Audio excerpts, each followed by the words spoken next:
And now this video, I wanted to talk a little bit about the Premier League and some of the, most highlighted news over the last 24 hours. And as you can see right here in the number 12, Liverpool has been tweeted or retweeted. The word Liverpool has been retweeted about 150,000 times. Okay, so the reason for that, it's pretty obvious. Liverpool is going through this kind of bumpy road.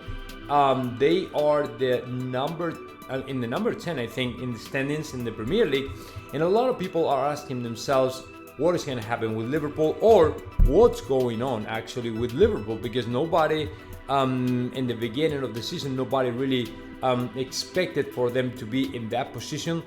14 points away from the top, 14 points away from Arsenal, and the last defeat against Arsenal was actually crucial for them to keep up with the not the big ones, but with the top 5, right? Whether Chelsea, Manchester United, Manchester City, or Tottenham, right? So, and they got defeated, and of course right now they dropped down in the standings, and nobody really knows how to reverse the situation, how to get through this. And for the first time in years, the project of Jurgen Klopp right now is stumbling, right? And nobody really knows what is going to happen or what can happen, right? I mean, when a team like Liverpool gets into this kind of situation, everything is a concern. Every single thing is worry about everything, and you still have players, but then you ask yourself if you did okay in terms of signings, in terms of exits. For example, when they sold to Sadio Mane to Bayern Munich, they're probably asking about it right now. I mean, we did the right thing. I mean, did we do the right thing? Was it okay? Should we done it in another way?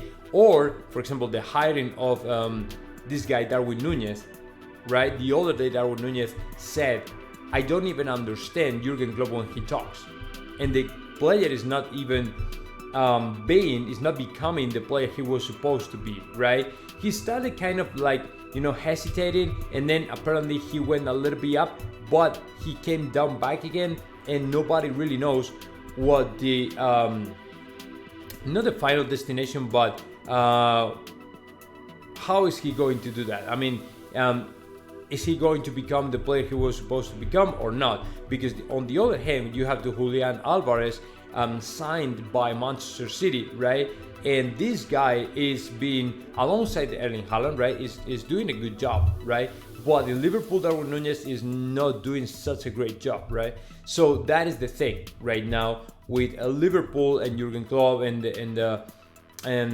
I think that they are a little bit ran out of ideas, right? How to get through this. And for the first time, like I said, is a moment where they have to sit down and say, hey, we got to do the things in a different way, and we got to get through this. Otherwise, we're done. We are in the the 10th. In the 10th position in the standings. It's not a joke, right? They are actually out from the Europe League positions, right? So let's see what happens. Let's see what's going on with Liverpool. I mean, I think that they will come back at some point, but you never know, man. If these guys enter into that kind of spiral, right, when you're just losing, and this kind of negativity and negative mentality and all the stuff, I don't know how they are going to get out of that, but it's gotta be difficult and of course very challenging. So the next one I have for you guys is I'm not going to say more problems for Cristiano Ronaldo, but the FA is going to decide whether Cristiano Ronaldo behaved in a proper way, or he, on the other hand, did such a wrong thing. I mean, it was a very wrong thing when he slapped the fans on a cell phone, right? And he was a kid, and it was really bad. But what they don't know yet, it's about how many games should be out, right? Because, I mean, I'm pretty sure Cristiano Ronaldo will be punished, right? And somehow to be out for 3-4 games or something like that, and a fine. Of course, he will fine with some, I don't know how much money it can be, but the organism that has to understand about this situation is the FA, right? It says under FA rules, the case must go to a hearing, although witnesses can be allowed to submit written evidence, right? Ronaldo had a happier trip to Goodison Park on someone. This the other thing. So yeah, I mean, right now, the other day, Cristiano Ronaldo was back, right? He scored again. He's bouncing back a little bit. He scored actually his 700th goal in his career. But this thing is coming up in a very weird moment for him, because aside of the game the other day, Cristiano Ronaldo is going through one of the toughest and worst seasons in his whole career, right? And nobody really knows if he's going to get really back, right? And he will be able to become and overcome, all these problems, right? But I mean, Cristiano Ronaldo is always Cristiano Ronaldo, and you have to trust him until the last minute, right? Until the last moment. But man, now this thing is that going to affect himself?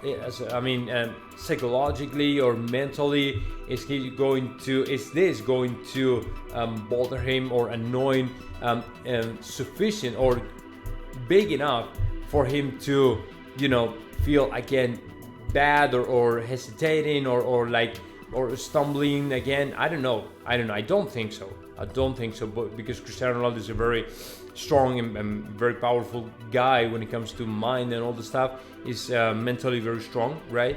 But I don't know if you put all the facts on the table, right? Like the age, like the thing of the cell phone, and then all the criticism all around him, right? With the performances he's doing, because he hasn't played actually, but all the situation that he has in United right now, starting from the bench all the time, it's like, man, is this, good enough for him to retire, or he will try to go through this and try to overcome all the problems and be back on track? I don't know. This is up to him, and of course it's gotta be tough anyways. It's gotta be really, really hard for him. So now the last one I have for you guys is, we talked about it yesterday, about the strength Arsenal is showing everybody right now in the Premier League team, because the eyes of the world right now are on Erling Haaland and Manchester City, right? Because they can become one of the strongest teams in Europe. But let me tell you something: the fact that people just type the standings in the Premier League and they see another team which is not Manchester City, it is actually Arsenal. It's like nuts. It's like, how in the world a team which is not Manchester City, which is not the team where Erling Haaland is playing in, is above Manchester City? It's impossible. Well, the only reason for that is because they are doing a beginning of the season amazing, right? Amazing. They're winning everything. They're playing incredible. They are beating down teams like Liverpool, for example, and they don't have any doubt about they can win this year for the first time in decades, right? Gabriel Jesus, to me, it was a turning point.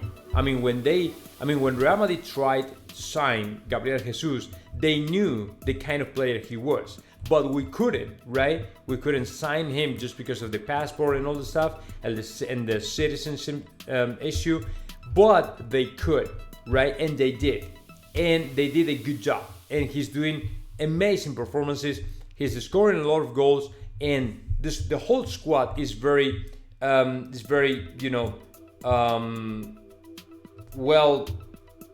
the pieces are together and working together, and they are well mounted, right? And so they really know what to do, and they really want the win, and they really want they want to be different, right? Arsenal has always been, over the last decades, over the last years, Arsenal has been always there, but never as a real candidate to win the Premier League, right?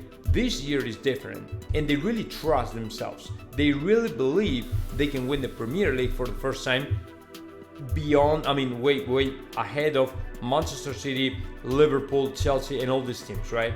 So to me, that is the key. the players believe in that, and if they believe, that is going to be a big difference with respect to the last years, right? So yeah, I mean, it's going to be a great challenge, and like they say here, it's going to be the master versus the apprentice battle for the title race. It's going to be very, very interesting, the Premier League this year, because for the first time, a team who is not City, United, or Chelsea, Tottenham will be there. So I mean, shout out to Arteta, who is doing a great job in Arsenal, right, with the players that he has. Shout out to the players as well, because they really know how to do it, and I think that they will succeed this year, and I'm pretty sure it's gonna be great. I mean, if they keep this pace, right, to me, in my opinion, they have a lot of chances to win pretty much everything. So let's see what happens. Let's wait a little bit, and and see if in the end they are able to win everything. Okay, so until here, guys, I hope you liked the video. Drop in the comment section below, and see you in the next one.